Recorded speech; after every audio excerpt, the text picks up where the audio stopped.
Hi, I'm Ashley with Ashwood and Hawk. I mostly do a lot of wood mosaics and then scroll saw art. I think I always had a little bit of a passion for it. Like it was something that I saw and thought, how hard can it be? I can do that. But that's kind of it. It was just I saw something online and thought I can do that. And then it's kind of grown from there. And I did hair for 10 years and then didn't want to rebuild the clientele after I moved. So it was like I needed a creative outlet to do something, and then picked up a power tool and fell in love. The very first mosaic that I ever made was Angela Rose Home had like a 10-second like tutorial on making like negative space mosaic. So it was like, go to Lowe's, buy this underlayment board, buy these 1x2s, cut them, nail them together, and you're done. And I was like, I could do that. But I had to call my brother-in-law because I was like, how do I make a triangle? What angle do I have to cut it at? And then he had to explain math to me. And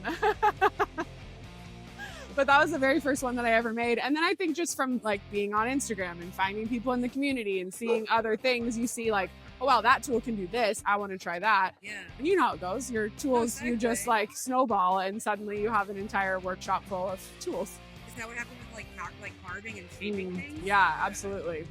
And I think once I started scrolling things, then it was like, well, it can't be flat anymore. I wanted to shape it. And then so that's where carving and like, I think I bought a Dremel because I was like, oh, I want to round over the letters at first. And it started there. All right, so tell us about that project that you're never going to forget.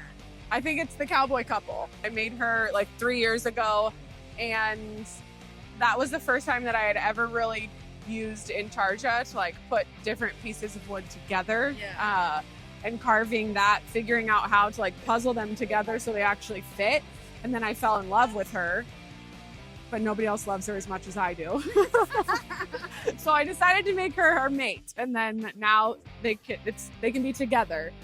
But I love them so much. I just think, and actually I was able to, even though I did her 3 years ago, the piece of wood that I used for her hair, because you know how we are, we hoard all of our scraps, I still had. So his hair is actually from the same exact piece of wood that hers is too. Yeah, no, that's really cool.